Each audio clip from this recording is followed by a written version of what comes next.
नमस्ते। UPSC podcast channel में आपका स्वागत है। आज जीसी लियोंग के certificate physical and human geography series में हम chapter 11 islands and coral reefs पर चर्चा करेंगे। तो आज का हमारा विषय है द्वीप यानी आइलैंड्स। हाँ।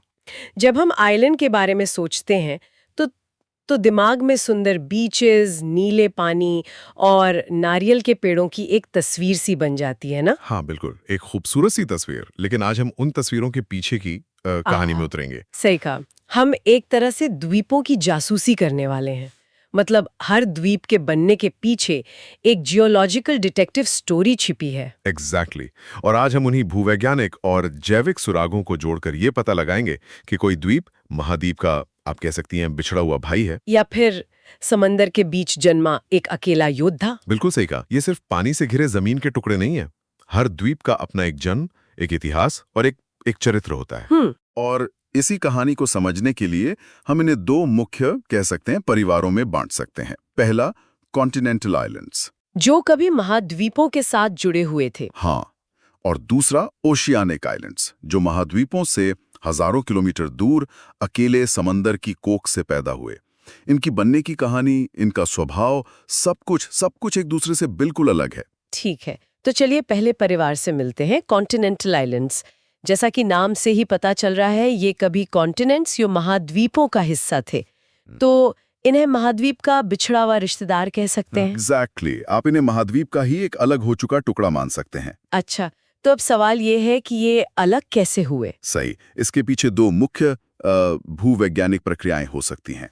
पहला, जमीन का एक बड़ा हिस्सा समुद्र के नीचे धंस गया, जिसे हम जियोलॉजिकली सबसाइडेंस कहते हैं। सबसाइडेंस। हाँ, तो इससे जो ऊंचा हिस्सा बचा रहा, वो द्वीप बन गया। और दूसरा कारण, जो आज के समय में बहुत रेलेवेंट है, वो है sea level rise. Sea level rise, right. Ice age के बाद जब ग्लेशियर पिघले, तो समुद्र का स्तर बढ़ा और जो निचले इलाके मुख्य भूमि को उस हिस्से से जोड़ रहे थे, वो पानी में डूब गए और ऊंचे हिस्से द्वीप बन के रह गए। ये सी लेवल राइज वाली बात तो आज के क्लाइमेट चेंज के दौर में बहुत मायने रखती है। इसका मतलब जो प्रक्रिया लाखों साल पहले हुई थी, वो आज भी धीमी गति से ही सही पर हो रही है। हाँ, हो रही है। लेकिन एक सवाल है, अगर ये सब इतना पहले हुआ, तो हम इतने यकीन से कैसे कह सकते हैं कि ये द्वीप जुड़े हुए थे? मतलब क्या ये सिर्फ एक अच्छा अंदाजा है या हमारे पास कोई ठोस भूवैज्ञानिक सबूत है? ये बहुत अच्छा सवाल है। और नहीं, ये सिर्फ अंदाजा नहीं है, हमारे पास मजबूत सबूत हैं। बिल्कुल वैसे ही जैसे एक डिटेक्टिव के पास होते हैं। अच्छा, जैसे कि? सबसे बड़ा सबूत है फिजिकल स्ट्रक्चर। द्वीप और पास के महाद्वीप की चट्टानों की बनावट, उनकी उम्र और उनमें मिलने वाले मिनरल्स का पैटर्न बिल्कुल एक जैसा होता है। मतलब एक पजल के दो टुकड़ों की तरह। बिल्कुल, जिन्हें आप एक साथ फिट कर सकते हैं। लेकिन सिर्फ यही नहीं, दूसरा बड़ा सबूत है वहां की फ्लोरा एंड फौना।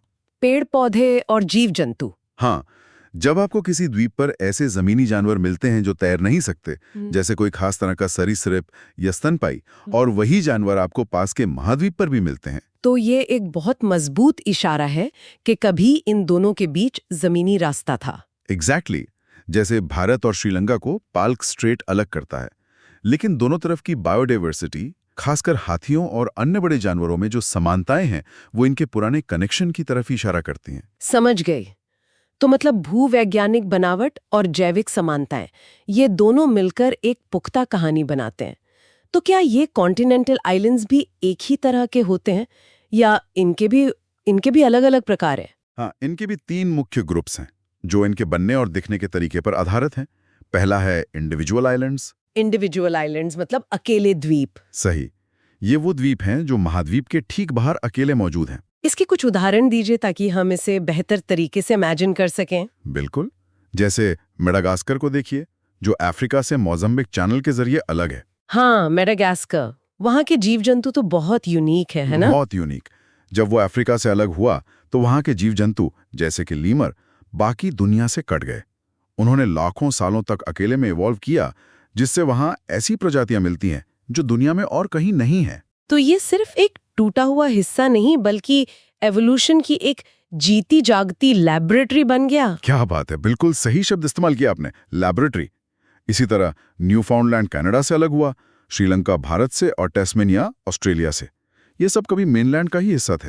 हाँ, ब्रिटिश आइल्स, जिसमें ग्रेट ब्रिटेन और आइलैंड जैसे बड़े द्वीप आते हैं, या फिर मेडिटेरेनियन सी के बेलेरिक आइलैंड्स, ये सब एक ही डूबे हुए कॉन्टिनेंटल प्लेटफॉर्म का हिस्सा हैं। तो अगर समुद्र का स्तर थोड़ा और नीचे चला जाए तो ये सब शायद फिर से एक ही जमीन का हिस्सा बन जाए। बिल्कुल बन सकते हैं। तो एक द्वीप अकेला हो सकता है या फिर झुंड में। लेकिन ये तीसरा प्रकार, फेस्टून्स या आइलैंड आर्क्स, ये नाम सुनकर ऐसा लगता है जैसे किसी ने समंदर में मोतियों की माला बिखेर दी हो। ये क्या है? ये सबसे दिलचस्प और कह सकते हैं नाटकीय कॉन्टिनेंटल आइलैंड्स हैं। फेस्टून का मतलब ही होता है झालर या माला। ये द्वीप महाद्वीप के किनारे एक घुमावदार छाप, एक आर्क या लूप में फैले होते हैं। असल में ये उन विशाल पर्वत श्रृंखलाओं की चोटियां होती हैं जो समुद्र में डूब चुकी हैं। एक मिनट, आप कह रहे हैं कि समुद्र के नीचे पूरी की पूरी माउंटेन रेंज छिपी हुई है और हम सिर्फ उसकी चोटियां देख रहे हैं? जी हाँ, हमें सिर्फ उनकी सबसे ऊंची चोटियां द्वीपों के रूप में दिखाई देती हैं। हाँ, ये तो कमाल की बात है। तो इसका मतलब ये सिर्फ एक खूबसूरत पैटर्न नहीं है, इसके पीछे कोई बहुत शक्तिशाली जियोलॉजिकल फोर्स काम कर रही होगी। बिल्कुल। ये आइलैंड आर्क्स अक्सर वहां बनते हैं जहां दो टेक्टोनिक प्लेट्स टकरा रही होती हैं। पैसिफिक ओशन के किनारे, जिसे रिंग ऑफ फायर भी कहते हैं। रिंग ऑफ फायर, हाँ सुना है। वहां ये बहुत आम है। जैसे ईस्ट इंडीज, जिसमें इंडोनेशिया और फिलीपींस जैसे देश आते हैं, वो एक विशाल आइलैंड आर्क सिस्टम है। इसी तरह जापान के पास ryukyu और कुरिल आइलैंड्स और अलास्का के पास एल्यूशन आइलैंड्स हैं। और ये इलाके दुनिया के सबसे ज्यादा एक्टिव वॉल्केनिक और साइज्मिक जोन्स में से हैं, सही है ना? एकदम सही। यहाँ अक्सर भूकंप और ज्वालामुखी विस्फोट होते रहते हैं। तो ये माला जितनी खूबसूरत है, उतनी ही अशांत भी। ठीक है, तो कॉन्टिनेंटल आइलैंड्स तो महाद्वीप के ही हिस्से हैं जो किसी वजह से अलग हो गए। अब आते हैं ओशियनिक आइलैंड्स पर। ये तो महासागर के बीचों बीच होते हैं, इनका तो मेनलैंड से कोई लेना देना नहीं होता होगा। सही पकड़ा। ये द्वीप महाद्वीपों से सैकड़ों या हजारों मील दूर खुले समंदर में होते हैं। इसीलिए इनका मेनलैंड से कोई जियोलॉजिकल कनेक्शन नहीं होता। और इसी वजह से यहाँ के पेड़ पौधे और जानवर यानी फ्लोरा एंड फौना भी बिल्कुल अनोखे होते होंगे। बिल्कुल अनोखे। इनका महाद्वीपों के जीवों से कोई संबंध नहीं होता। इसका सबसे प्रसिद्ध उदाहरण गलापागोस आइलैंड्स हैं। हाँ, डार्विन और उनकी फिंच। वही। जब डार्विन वहां पहुंचे तो उन्होंने देखा कि हर द्वीप पर फिंच पक्षी की चोंच का आकार अलग अलग था, जो उस द्वीप पर मिलने वाले भोजन के हिसाब से ढल गया था। और इसी ऑब्जर्वेशन ने उन्हें थ्योरी ऑफ एवोल्यूशन का विचार दिया। एग्जैक्टली। ये द्वीप एवोल्यूशन के नेचुरल लेबोरेटरीज होते हैं। और अगर ये इतने दूर और अलग थलग हैं तो शायद यहाँ ज्यादा लोग भी नहीं रहते होंगे। इनका क्या महत्व है? आमतौर पर हाँ, ये बहुत कम आबादी वाले यानी स्पार्सली पॉपुलेटेड होते हैं, लेकिन आधुनिक युग में इनकी स्ट्रेटेजिक इंपॉर्टेंस बहुत ज्यादा है। स्ट्रेटेजिक इंपॉर्टेंस कैसे? ये विशाल महासागर को पार करने वाले जहाज़ों और हवाई जहाज़ों के लिए ज़रूरी स्टॉपओवर या रिफ्यूलिंग पॉइंट्स का काम करते हैं। कई देश इन द्वीपों को अपने नेवल बेसिस या साइंटिफिक रिसर्च स्टेशंस के लिए भी इस्तेमाल करते हैं। अच्छा। अब देखते हैं कि ये बनते कैसे हैं। इनके भी दो मुख्य प्रकार हैं। पहला प्रकार तो वॉल्केनिक आइलैंड्स हैं। नाम से ही आग और ड्रामे का एहसास होता है, मतलब ज्वालामुखी से बने द्वीप। और इनकी कहानी आग और पानी की लड़ाई की कहानी है। सोचिए, समुद्र की गहराइयों में जहां सूरज की रोशनी भी नहीं पहुंचती, धरती के गर्भ से पिघला हुआ लावा बाहर निकलता है। लाखों सालों तक हर विस्फोट के साथ लावा की एक और परत जमती जाती है और धीरे धीरे ये पहाड़ ऊंचा उठता जाता है। एक दिन ये समंदर की सतह को तोड़कर बाहर निकलता है और पहली बार हवा में सांस लेता है। वाह। तो इस तरह एक ज्वालामुखी द्वीप का जन्म होता है। हाँ, ज्यादातर तो अब शांत यानी एक्सटिंक्ट हो चुके हैं, लेकिन कुछ अभी भी सक्रिय यानी एक्टिव हैं। इसका सबसे मशहूर उदाहरण हवाई का मौना लोआ बताया गया है। इसकी ऊंचाई समुद्र तल से 13,680 फीट है, जो अपने आप में काफी ज्यादा है। यहाँ पर एक आहा मोमेंट है जो इस द्वीप की असली विशालता को बताता है। ये 13,680 फीट तो सिर्फ वो हिस्सा है जो पानी के ऊपर है, जिसे हम देख सकते हैं। ठीक है। असली बात यह है कि ये ज्वालामुखी समंदर के तल से बनना शुरू हुआ था, जो पानी की सतह से करीब 18,000 फीट नीचे है। क्या? 18,000 फीट नीचे से? हाँ, तो अगर आप इसकी कुल ऊंचाई देखें समुद्र के फर्श से लेकर चोटी तक, तो ये माउंट एवरेस्ट से भी ऊंचा है। ये तो वाकई हैरान करने वाली बात है। मतलब हम जिसे हवाई का एक द्वीप समझ रहे हैं, वो असल में दुनिया के सबसे ऊंचे पहाड़ की चोटी है। बिल्कुल, ये पृथ्वी के सबसे विशाल पर्वतों में से एक है, बस इसका ज्यादातर हिस्सा पानी के नीचे छिपा हुआ है। और कहाँ-कहाँ मिलते हैं ऐसे ज्वालामुखी द्वीप? ये दुनिया के लगभग सभी महासागरों में फैले हैं। पैसिफिक ओशन में हवाई और गैलापागोस आइलैंड्स मशहूर हैं। अटलांटिक ओशन में Azores, Saint Helena, Indian ocean में मॉरिशस और रीयूनियन इसके बेहतरीन उदाहरण हैं। और यहाँ तक कि बर्फीले अंटार्कटिक ओशन में भी? हाँ, अंटार्कटिक ओशन में भी साउथ सैंडविच आइलैंड्स जैसे ज्वालामुखी द्वीप मौजूद हैं, जो आग और बर्फ के मिलन का एक अद्भुत नजारा पेश करते हैं। कमाल है। ज्वालामुखी की आग से बने इन विशाल द्वीपों से अब दूसरे प्रकार पे आते हैं, कोरल आइलैंड्स। ये ज्वालामुखी द्वीपों के मुकाबले कैसे अलग हैं? ये नाम तो बहुत शांत और खूबसूरत लगता है। ये ज्वालामुखी द्वीपों से बिल्कुल उलट हैं। वॉल्केनिक आइलैंड्स ऊंचे, उबड़-खाबड़ पहाड़ी होते हैं, वहीं कोरल आइलैंड्स बहुत नीचे, लगभग पानी की सतह के बराबर, चपटे और सफेद रेत वाले होते हैं। और सबसे बड़ी, सबसे हैरान करने वाली बात यह है कि ये किसी भूगर्भीय प्रक्रिया से नहीं, बल्कि करोड़ों छोटे-छोटे समुद्री जीवों, जिन्हें कोरल पॉलिप्स कहते हैं, द्वारा बनाए जाते हैं। एक मिनट, आप कह रहे हैं कि ये द्वीप जीवित प्राणियों ने बनाए हैं? ये तो किसी साइंस फिक्शन फिल्म जैसा लग रहा है। हाँ, बिल्कुल। ये प्रकृति का एक अजूबा है। ये कोरल पॉलिप्स, जो एक तरह के जेलीफिश के रिश्तेदार हैं, अपने चारों ओर कैल्शियम कार्बोनेट का एक कठोर ढांचा, एक स्केलेटन बनाते हैं। अच्छा। जब ये मर जाते हैं, तो नए पॉलिप्स पुराने ढांचों के ऊपर ही अपना घर बना लेते हैं। लाखों सालों तक ये प्रक्रिया परत दर परत चलती रहती है। एक पीढ़ी दूसरी पीढ़ी के कंकालों पर अपना घर बनाती है। हाँ, और इससे विशाल चट्टानें बन जाती हैं, जिन्हें हम कोरल रीफ कहते हैं। और जब ये रीफ बढ़ते बढ़ते पानी की सतह के ऊपर आ जाते हैं, तो उन पर रेत और मलबा जमा होने लगता है और एक द्वीप बन जाता है। ये तो अविश्वसनीय है। ये तो लाखों साल की सामूहिक मेहनत का नतीजा है। इसके उदाहरण तो अपने देश के पास भी हैं, है ना? बिल्कुल। इंडियन ओशन में लैक्डिव्स, यानी हमारा लक्षद्वीप, और मालदीव्स इसके दुनिया के सबसे बेहतरीन उदाहरणों में से हैं। ये पूरी तरह से कोरल से बने द्वीप हैं। हाँ, इनकी खूबसूरती इन्हीं जीवों की देन है। इसके अलावा पैसिफिक ओशन में मार्शल आइलैंड्स हैं और अटलांटिक ओशन में बरमूडा भी एक प्रसिद्ध कोरल आइलैंड है। तो कुल मिलाकर द्वीपों की दुनिया भी कितनी विविध है। एक तरफ वो द्वीप हैं जो महाद्वीप से टूटे हुए रिश्तेदार हैं, जिनकी भूवैज्ञानिक कहानी, जिनकी चट्टानें, सब कुछ मेनलैंड से जुड़ा हुआ है। और दूसरी तरफ महासागर के बीच में पैदा हुए बिल्कुल नए द्वीप हैं। कुछ ज्वालामुखी की आग और गुस्से से जन्मे विशाल पहाड़ हैं। तो कुछ करोड़ों नन्हे जीवों की लाखों साल की शांत और निरंतर मेहनत का नतीजा है। बिल्कुल।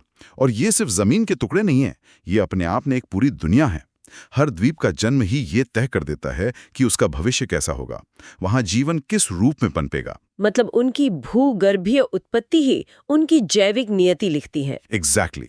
एक कॉन्टिनेंटल आइलैंड पर आपको महाद्वीप जैसे जीव मिलेंगे, जो एक परिचित कहानी कहते हैं, जबकि एक दूर दराज के ओशियानिक आइलैंड पर आपको ऐसे जीव मिल सकते हैं जो दुनिया में और कहीं नहीं है, और वो विकास की एक बिल्कुल नई और अनोखी कहानी सुनाते हैं। चलिए आगे बढ़ते हैं। ठीक है, अब हम कोरल रीफ्स पर चर्चा करेंगे। बिल्कुल। और जब भी हम कोरल रीफ्स की बात करते हैं, तो दिमाग में एक बहुत ही रंग बिरंगी पानी के नीचे की दुनिया की तस्वीर बनती है। हाँ, जैसे समंदर के अंदर छुपे हुए शहर हों या कोई बागीचा। एग्जैक्टली। लेकिन ये हैं क्या और बनते कैसे हैं, ये समझना बहुत बहुत दिलचस्प और है। शायद सबसे पहली और सबसे हैरान करने वाली बात तो यही है कि ये खूबसूरत स्ट्रक्चर्स जो मीलों तक फैले हो सकते हैं, वो किसी पौधे या पत्थर से नहीं, बल्कि छोटे छोटे बिल्कुल नन्हे जानवरों से बने हैं। सही कहा, इन्हें कोरल पॉलिप्स कहते हैं। मुझे तो सच में यही लगता था कि ये कोई खास तरह के समुद्री पौधे हैं। ये एक बहुत आम धारणा है, क्योंकि वो दिखते ही वैसे हैं, लेकिन हाँ, ये जानवर हैं। अच्छा। और ये पॉलिप्स अकेले नहीं रहते, बल्कि लाखों करोड़ों की कॉलोनी में एक साथ रहते हैं। लाखों करोड़ों? हाँ, और इनके अलावा कैल्केरियस एल्गी और दूसरे शेल बनाने वाले जीव भी इस प्रक्रिया में शामिल होते हैं। और इन सब में एक बात कॉमन है, ये सब अपने शरीर से कैल्शियम कार्बोनेट निकालते हैं। तो इसे आसान भाषा में ऐसे समझ सकते हैं कि हर एक छोटा सा पॉलिप अपने लिए एक छोटा सा कैल्शियम का घर बना रहा है। बिल्कुल, एक तरह से अपना पर्सनल टाइनी फोर्ट्रेस। हाँ। और जब वो पॉलिप मर जाता है, तो उसका वो कैल्शियम का ढांचा, या कह लें कंकाल, अच्छा, वो लाइमी स्केलेटन जिसे सोर्स में कहा गया है। हाँ, वो वहीं रह जाता है। फिर उसके ऊपर एक नया पॉलिप अपना घर बना लेता है। और फिर उसकी अगली पीढ़ी, फिर उसकी अगली। बिल्कुल, ये प्रोसेस हजारों लाखों साल तक चलता रहता है और धीरे धीरे एक विशाल स्ट्रक्चर बन जाता है जिसे हम कोरल रीफ कहते हैं। वाह। ये सब आपस में सीमेंट होकर एक तरह का चूना पत्थर बन जाता है, कोरालीन लाइमस्टोन। हजारों साल, ये सोचना ही कमाल है। मतलब आज हम जो रीफ देख रहे हैं, जैसे ऑस्ट्रेलिया का ग्रेट बैरियर रीफ, जो अंतरिक्ष से भी दिखता है। हाँ, उसकी नींव तब रखी गई होगी जब इंसान शायद पहिया बनाना सीख रहा था। That's a humbling thought. बिल्कुल। पर सोर्स ये भी कहता है कि ये कई आकार और रूप में होते हैं। तो क्या सारे कोरल्स ऐसे ही मतलब टीम प्लेयर होते हैं जो मिलकर शहर बनाते हैं? नहीं, ये बहुत अच्छा सवाल है। सारे कोरल्स रीफ नहीं बनाते। अच्छा। हाँ, कुछ नॉन रीफ बिल्डिंग स्पीशीज भी होती हैं, जैसे पैसिफिक ओशन के प्रेशियस कोरल्स या मेडिटेरेनियन का रेड कोरल। प्रेशियस कोरल्स, ये अलग कैसे होते हैं? ये रीफ बनाने वालों के बिल्कुल उलट हैं। ये ज्यादा ठंडे और बहुत गहरे पानी में भी रह सकते हैं, जहां सूरज की रोशनी भी नहीं पहुंचती। और इन्हें प्रेशियस क्यों कहते हैं? प्रेशियस इसलिए क्योंकि इनके कंकाल बहुत मजबूत, रंगीन होते हैं और सदियों से इनका इस्तेमाल गहने और सजावट की चीजें बनाने में होता आया है, तो वो इकोनॉमिक वैल्यू है। समझे। तो अगर हजारों साल लगते हैं इन शहरों को बनाने में, तो जाहिर है कि इनके रहने की जगह और हालात बहुत ही खास होने चाहिए। बिल्कुल, इन्हें सब कुछ जस्ट राइट चाहिए। इनकी शर्तों की लिस्ट बहुत लंबी और सख्त है। चलिए तो बात करते हैं उन शर्तों की। सबसे पहले पानी का तापमान। हाँ, पहली और सबसे जरूरी शर्त है कि पानी का तापमान 20 डिग्री सेल्सियस यानी 68 डिग्री फ़ारेनहाइट से नीचे नहीं गिरना चाहिए। जरा सी भी ठंडक इन्हीं बर्दाश्त नहीं। सिर्फ 20 डिग्री? ये तो बहुत ही खास मांग है। मतलब अगर पानी थोड़ा भी ठंडा हो जाए तो क्या होता है? उनका पूरा मेटाबॉलिज्म धीमा पड़ जाता है। वो कैल्शियम कार्बोनेट उतनी तेजी से नहीं बना पाते, तो रीफ का विकास रुक जाता है। हाँ, और लंबे समय तक ठंडक रहे तो वो मर भी सकते हैं। इसी वजह से ये ज्यादातर ट्रॉपिकल और सब ट्रॉपिकल जोन में ही पाए जाते हैं, मतलब भूमध्य रेखा के आसपास। इसका मतलब ये हुआ कि जहाँ ठंडे समुद्री करंट होते हैं, वहाँ कोरल रीफ्स नहीं पनप सकते। बिल्कुल। जैसे सोर्स कहता है कि महाद्वीपों के पश्चिमी तटों पर ये आमतौर पर नहीं मिलते। सही, क्योंकि ठंडे करंट गहराई से ठंडा पानी सतह पर ले आते हैं, जो कोरल्स के लिए ठीक नहीं है। अंडमान और लक्षद्वीप इसके बेहतरीन उदाहरण है ना? बिल्कुल बेहतरीन। ठीक है, तो तापमान हो गया। दूसरी शर्त है पानी की गहराई। इन्हें ज्यादा गहराई पसंद नहीं है। 30 फैदम या 180 फीट से ज्यादा गहरे पानी में ये नहीं मिलते। ऐसा क्यों? इसका सीधा संबंध है सूरज की रोशनी से। सूरज की रोशनी? हाँ, कोरल्स का एक माइक्रोस्कोपिक एल्गी के साथ एक सिम्बायोटिक रिश्ता होता है। ये एल्गी, जिन्हें ज़ूएंथैले कहते हैं, कोरल्स के टिश्यू के अंदर रहते हैं। अरे वाह, मतलब उनके शरीर के अंदर कोई और भी रहता है, एक किराएदार की तरह। बिल्कुल, और ये कोई आम किराएदार नहीं है, ये कोरल का पर्सनल शेफ है। हाँ, ये एल्गी फोटोसिंथेसिस के जरिए खाना बनाते हैं और इस खाने का बड़ा हिस्सा कोरल को पोषण के रूप में मिलता है। एक मिनट, तो मतलब इनका पूरा वजूद इस पार्टनरशिप पर टिका है। Exactly. No sunlight, no food, ये तो प्रकृति का सबसे बड़ा जॉइंट वेंचर है। बिल्कुल, और 180 फीट से ज्यादा गहराई में सूरज की रोशनी फोटोसिंथेसिस के लिए काफी नहीं होती। तो एल्गी जिंदा नहीं रह पाते। और उनके बिना कोरल भी नहीं, बल्कि कोरल का जो खूबसूरत रंग होता है वो भी इन्हीं एल्गी की वजह से होता है। अच्छा, कोरल पॉलिप तो असल में ट्रांसपेरेंट होता है। हाँ, पारदर्शी। लेकिन एक और बात ध्यान रखने वाली है, इन्हें हमेशा पानी में डूबे रहना जरूरी है। ये ज्यादा देर तक पानी से बाहर भी जिंदा नहीं रह सकते। तो न ज्यादा गहरा न पानी से बाहर, एकदम परफेक्ट बैलेंस चाहिए। बिल्कुल। चलिए अब तीसरी और आखिरी शर्त पर आते हैं, पानी की क्वालिटी। हाँ, तीसरी शर्त है कि पानी नमकीन और साफ होना चाहिए, मतलब उसमें कोई सेडिमेंट या गाद नहीं होनी चाहिए। इसीलिए ये उन जगहों से दूर पनपते हैं जहाँ नदियाँ समंदर में मिलती हैं। हाँ, क्योंकि नदियाँ अपने साथ बहुत सारी मिट्टी और ताज़ा पानी लाती हैं और दोनों ही कोरल्स के लिए खतरनाक हैं। ये गाद कोरल्स को कैसे नुकसान पहुंचाती है? इसके दो तरीके हैं। एक तो ये गाद इतनी बारीक होती है कि वो कोरल्स के मुंह को बंद कर सकती है। ओह, तो वो खाना नहीं खा पाते? हाँ, वो अपने छोटे छोटे टेंटिकल से खाना नहीं पकड़ पाते। और दूसरा, ये पानी को गंदला कर देती है, जिससे सूरज की रोशनी नीचे तक नहीं पहुंच पाती। एग्जैक्टली। एक डबल वैमी। एक तो कोरल सीधे खाना नहीं खा पाता और दूसरा, उसके जो इन हाउस शेफ हैं उनके लिए भी सनलाइट ब्लॉक हो जाती है। समझिए। इसी वजह से कोरल रीफ्स हमेशा समंदर की तरफ मतलब सीवर्ड साइड ज्यादा अच्छे से विकसित होते हैं। हाँ, जहाँ लहरें, ज्वार और करंट लगातार चलते रहते हैं। और इस चलते हुए पानी का क्या फायदा है? मुझे लगता था कि ऐसी नाजुक चीज को शांत माहौल पसंद होगा। नहीं नहीं, इसके दो बड़े फायदे हैं।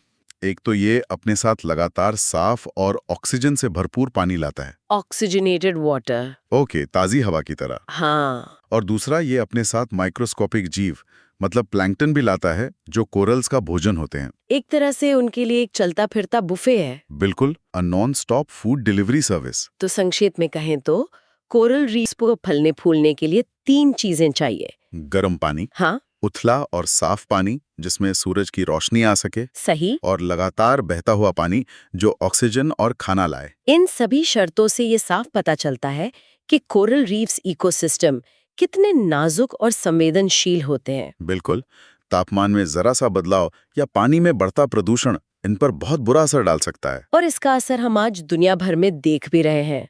ये खूबसूरत बागीचे वाकई बहुत खास देखभाल की मांग करते हैं। बिल्कुल। चलिए अब आगे बढ़ते हैं। ठीक है, तो अब कोरल रीफ्स के टाइप्स पे चर्चा करते हैं। हमारे सोर्सेस के हिसाब से मोटे तौर पे 3 मुख्य प्रकार हैं: फ्रिंजिंग रीफ्स, बैरियर रीफ्स और एटोल्स। चलिए एक एक करके इन्हें समझते हैं। सबसे पहले वाला फ्रिंजिंग रीफ, ये क्या चीज है? सुनने में ऐसा लगता है जैसे जमीन के किनारे कोई झालर या फ्रिल लगी हो। बिल्कुल सही पकड़ा है।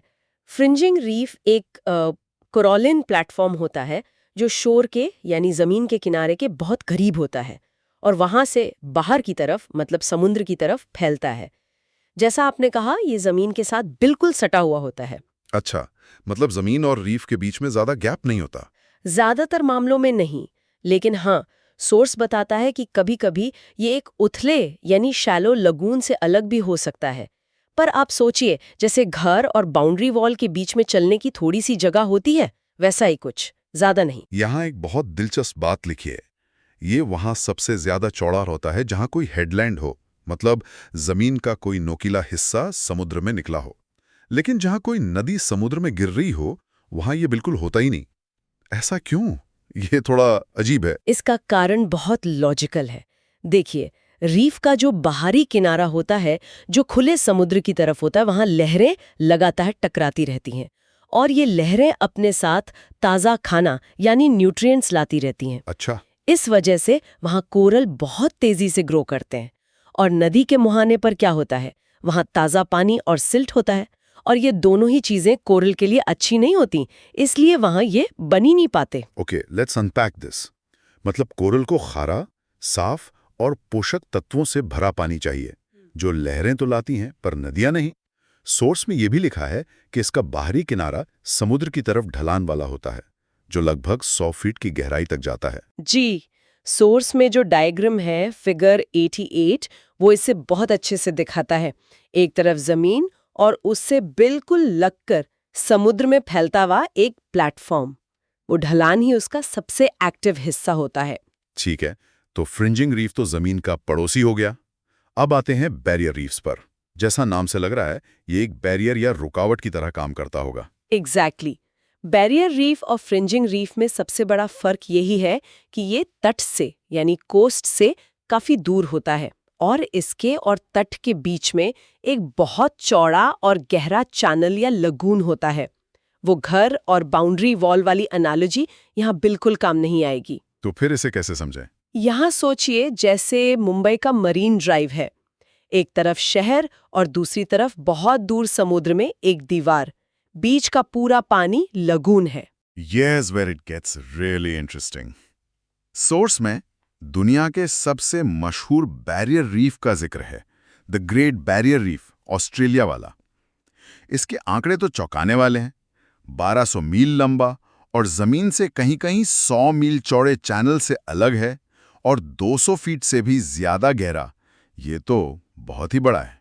हाँ, इसका स्केल बहुत बड़ा है, मॉन्यूमेंटल है। और इसकी एक और खास बात है कि ये रीफ पानी में आंशिक रूप से डूबा मतलब पार्शियली सबमर्ज्ड होता है। तो जहां भी ये पानी के लेवल से ऊपर आ जाता है, वहां रेत जमा हो सकती है। एक मिनट, अगर रेत जमा हो गई तो वहां थोड़ी बहुत वेजिटेशन यानी पेड़ पौधे भी उग सकते हैं? बिल्कुल, लहरें मलबा लाती हैं, रेत जमा होती है और धीरे धीरे वहां जमीन बनने लगती है। मतलब समुद्र के बीच में एक लंबी दीवार जिस पर पेड़ भी उग सकते हैं। ये तो कमाल है। और सोर्स ये भी कहता है कि इन बैरियर रीफ्स में कई जगहों पर गैप्स होते हैं। ये क्यों जरूरी हैं? What's fascinating here is ये गैप्स बहुत बहुत जरूरी हैं। एक तो ये लगून के पानी को वापस खुले समुद्र में जाने का रास्ता देते हैं, सर्कुलेशन बना रहता है, और इससे भी ज्यादा जरूरी, ये शिपिंग के लिए बहुत काम के हैं। ये गैप्स ही जहाजों के लिए लगून में आने और जाने का एकमात्र रास्ता, एक तरह से दरवाजे का काम करते हैं। ओह, तो मतलब बाहर तूफानी समुद्र से बचने के लिए जहाज इस दीवार के पीछे शांत लगून में आ जाते हैं। बिल्कुल, ये एक नेचुरल हार्बर की तरह काम करता है। चलिए, अब तीसरे और शायद सबसे खूबसूरत टाइप पर आते हैं, एटॉल्स। ये तो मुझे हमेशा से किसी फैंटेसी मूवी के लोकेशन जैसे लगते हैं। समुद्र के बीचों बीच एक गोल घेरा। आपकी बात सही है, इनकी बनावट बहुत अनोखी होती है। एटॉल्स बैरियर रीफ्स जैसे ही होते हैं, लेकिन एक बड़े फर्क के साथ। ये आकार में सर्कुलर यानी गोलाकार होते हैं और बीच में एक शैलो लगून को घेरे रहते हैं। सबसे जरूरी बात, इनके बीच में कोई जमीन नहीं होती, सिर्फ पानी का लगून। मतलब समुद्र के अंदर एक और समुद्र जो चारों तरफ से कोरल की दीवार से घिरा हो। वाह! सोर्स में लिखा है कि ये जो गोल घेरा है, ये भी कुछ जगहों पर टूटा हुआ होता है, बैरियर रीफ वाले गैप्स की तरह ही। जी, ताकि पानी का फ्री फ्लो बना रहे। और इन टूटी ही जगहों के अंदर की तरफ, मतलब लगून की साइड, रेत और चूना पत्थर का मलबा, मतलब लाइमस्टोन डेब्रीज, वो जमा हो जाता है। अच्छा, इससे वहां जमीन बन जाती है और उस पर नारियल के पेड़ यानी पाम ट्रीज भी उग जाते हैं। So what does this all mean? इसका मतलब ये हुआ कि हमें समुद्र के बीच में द्वीपों की एक पूरी रिंग मिल सकती है। बिल्कुल, और इसके प्रैक्टिकल यूजेस भी बहुत हैं। लगून का शांत पानी मछली पकड़ने, फिशिंग और कनूइंग के लिए बहुत अच्छा होता है। सोर्स में मालदीव के सुआ डीवा एटोल का उदाहरण है, जिसका लगून 40 मील से भी ज्यादा चौड़ा है। 40 मील, ये तो बहुत ज्यादा है। और एक आखिरी लेकिन बहुत ही मॉडर्न और सरप्राइजिंग यूज भी बताया गया है। इनमें से कई एटॉल्स ट्रांस पैसिफिक एयरक्राफ्ट्स के लिए जरूरी एयरबेसिस का काम करते हैं। मतलब प्रकृति की बनाई चीज का इतना स्ट्रेटेजिक इस्तेमाल। जी, और ये बहुत ही एक अनपेक्षित यूज है, क्योंकि एटॉल की जो रिंग होती है वो अक्सर सी लेवल से बस थोड़ी ही ऊपर और बिल्कुल सपाट होती है, जो एक हवाई पट्टी एयर स्ट्रिप बनाने के लिए एकदम आइडियल लोकेशन है। और प्रशांत महासागर जैसे विशाल सागर को पार करने के लिए प्लेन्स को रिफ्यूलिंग के लिए बीच में रुकने की जगह चाहिए। ये एटॉल्स वो पिट स्टॉप्स बन जाते हैं। बिल्कुल, ये प्रकृति का बनाया हुआ वो इंफ्रास्ट्रक्चर है जिसके बिना प्रशांत महासागर को पार करना बहुत मुश्किल होता। तो जो चीज प्रकृति ने लाखों सालों में बनाई, वो आज ग्लोबल एविएशन और मिलिट्री स्ट्रैटेजी का एक जरूरी हिस्सा है। कमाल है। फ्रिंजिंग रीफ, बैरियर रीफ और एटॉल, तीनों की अपनी एक अलग कहानी और अलग पर्पस है। तो ये थे कोरल रीफ्स के 3 मुख्य प्रकार, हर एक अपनी खासियत और अपने महत्व के साथ। चलिए आगे बढ़ते हैं। ठीक है, तो अब हम कोरल रीफ्स की संभावित उत्पत्ति पर चर्चा करते हैं। ये जो समंदर में इतनी खूबसूरत रंग बिरंगी दुनिया होती है, आखिर ये बनती कैसे है? और ये सवाल कोई आज का नहीं है। मतलब 150 साल से भी ज्यादा पुरानी एक जियोलॉजिकल मिस्ट्री है ये। बिल्कुल, और इस पर इतनी बहस हुई है, कई थ्योरीज हैं, पर कोई एक कंसेंसस नहीं बन पाया है। तो आज हम इसी पहेली को सुलझाने की कोशिश करेंगे। हमारे पास जी.सी. लियोंग की किताब certificate physical and human geography का चैप्टर 11 है, और हम 2 सबसे बड़ी थ्योरीज को समझने वाले हैं। हाँ, एक चार्ल्स डार्विन की और दूसरी R.A. डेली की। बिल्कुल, एक कहानी में डूबते हुए आइलैंड्स है, तो दूसरी में पूरा आइस एज का ड्रामा है। तो चलिए शुरू करते हैं। तो फिर कहानी शुरू करते हैं चार्ल्स डार्विन से। 1842 में उन्होंने एक थ्योरी दी थी, सबसिडेंस थ्योरी। हाँ, सबसिडेंस मतलब किसी चीज का धीरे धीरे नीचे धंसना। सुनने में ही बड़ा ड्रामेटिक लगता है, वो थ्योरी भी उतनी ड्रामेटिक है। डार्विन का मानना था कि सारे कोरल रीफ्स की शुरुआत एक जैसे ही होती है। एक जैसे मतलब? उनका कहना था कि हर रीफ एक वोल्केनिक आइलैंड से शुरू होता है। सोचिए, समंदर के बीच में एक ज्वालामुखी फटा, लावा ठंडा हुआ और एक द्वीप बन गया। अच्छा, तो कॉरल्स को उगने के लिए एक प्लेटफॉर्म मिल गया। एग्जैक्टली तो वो इस आइलैंड के किनारों पर जहां पानी उथला होता है, शैलो वाटर्स में उगना शुरू हो जाते हैं। बिल्कुल किनारे किनारे पर। हाँ, जैसे किसी साड़ी पर बॉर्डर होता है ना, जो कपड़े से एकदम चिपका हुआ होता है, बिल्कुल वैसे ही। ठीक है। और इसी पहले स्टेज को कहते हैं फ्रिंजिंग रीफ। यहाँ तक तो सब ठीक लगता है। एक आइलैंड है, उसके चारों तरफ कोरल्स उग गए, लेकिन इसमें सब्सिडेंस वाला एंगल कहाँ से आया? मतलब कोई पूरा का पूरा आइलैंड धंसता क्यों है? बहुत अच्छा सवाल है।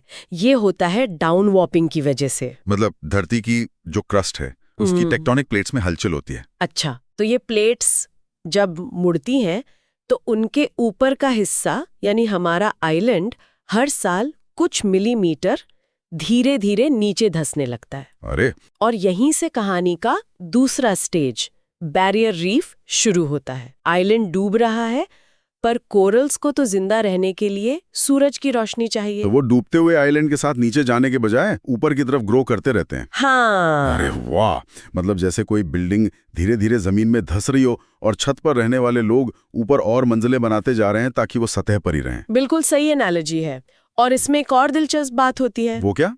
जो कोरल्स आइलैंड के बाहर की तरफ थे, मतलब खुले समंदर की तरफ, उनकी ग्रोथ ज्यादा तेजी से होती थी। क्यों? क्योंकि वहां उन्हें खुला साफ पानी, ज्यादा ऑक्सीजन और पोषक तत्व मिलते थे।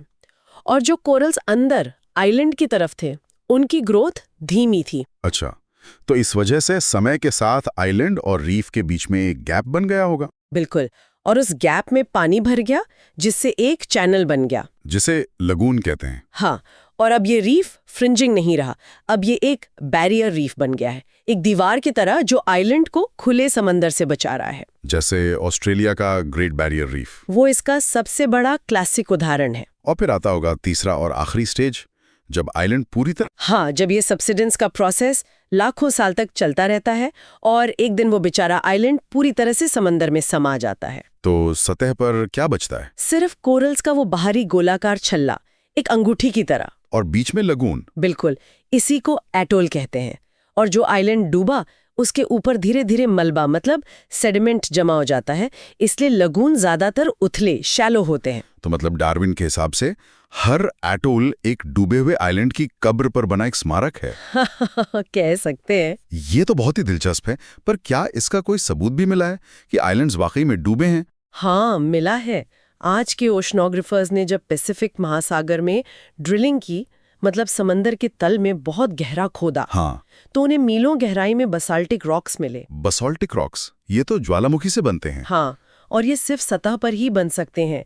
इनका इतनी गहराई में मिलना इस बात का पक्का सबूत था कि ये जमीन कभी सतह पर थी और अब बहुत नीचे धंस चुकी है। तो डार्विन का अंदाजा काफी हद तक सही निकला। बिल्कुल सही निकला।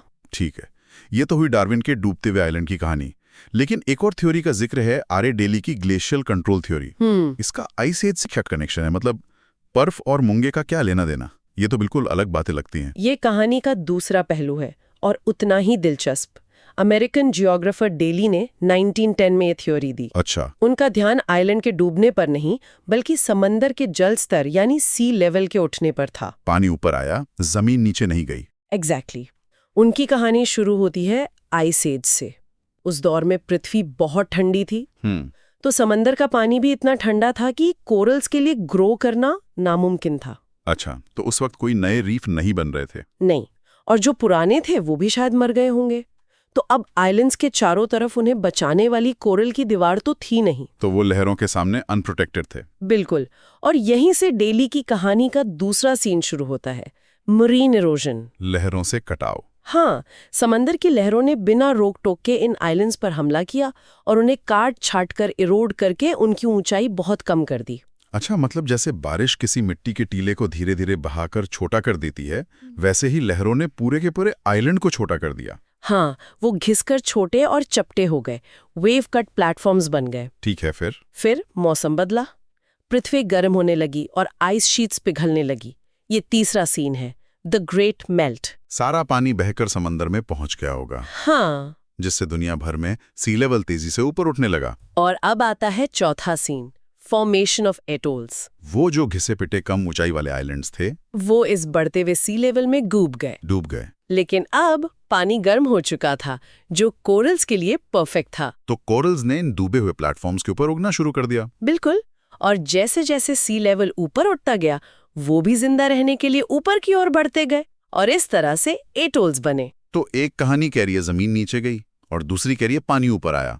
कंफ्यूजन हो गया, असली हीरो कौन है? और यही इस कहानी का क्लाइमैक्स है। अच्छा, असल हीरो कोई एक नहीं, बल्कि दोनों है। दोनों?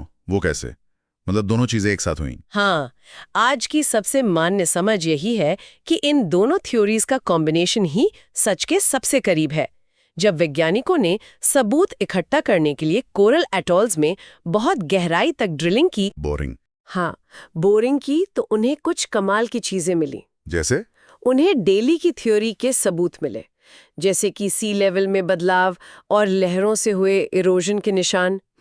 लेकिन जब वो और भी ज्यादा गहराई में गए तो उन्हें वही बेसाल्टिंग रॉक्स मिले, ज्वालामुखी वाले। हाँ, जो उन आइलैंड्स का हिस्सा थी जो कभी सतह पर थे। अरे, ये तो वही सबसाइडेड आइलैंड्स हुए जिनकी बात डार्विन कर रहे थे। बिल्कुल सही पकड़ा। तो मतलब दोनों कहानियों के सबूत एक के ऊपर एक मौजूद थे। एग्जैक्टली। तो पूरी कहानी कुछ इस तरह बनती है। एक ज्वालामुखी आइलैंड था, ये है डार्विन्स पॉइंट, जो धीरे धीरे नीचे धंस रहा था। हाँ, इसी बीच आइस एज आ गई, ये है डेलीज पॉइंट, जिसने ठंडे पानी और लहरों से उस आइलैंड को और ज्यादा इरोड कर दिया। बिल्कुल, और सी लेवल्स को भी बदल दिया। और जब आखिरकार मौसम गर्म हुआ और सी लेवल बढ़ा, तो कोरल्स ने उस धंसते और घिस चुके आइलैंड के मजबूत फाउंडेशन के ऊपर अपना घर बनाना शुरू कर दिया, और आज हम उन्हें एटॉल्स के रूप में देखते हैं। तो ये असल में एक 2 पार्ट स्टोरी है। हाँ? इसी एक थियरी से पूरी पहेली नहीं सुलझती। नहीं, दोनों को मिलाना पड़ता है। एक ने नींव रखी और दूसरे ने उस पर इमारत खड़ी की। शानदार। बिल्कुल। डार्विन का सब्सिडेंस का जो लॉन्ग टर्म जियोलॉजिकल प्रोसेस है और डेली का सी लेवल चेंज का शॉर्ट टर्म क्लाइमेटिक प्रोसेस, दोनों ने मिलकर इन खूबसूरत स्ट्रक्चर्स को बनाया है। ये दिखाता है कि प्रकृति में चीजें कितनी जटिल और एक दूसरे से जुड़ी भी होती हैं। सही बात है। Okay, so we hope you liked today's discussion on Chapter 11, Islands and Coral Reefs of Certificate Physical and Human Geography by G.C. Leong. For more such discussions on UPSC topics, subscribe to the UPSC podcast channel. धन्यवाद। जय हिंद।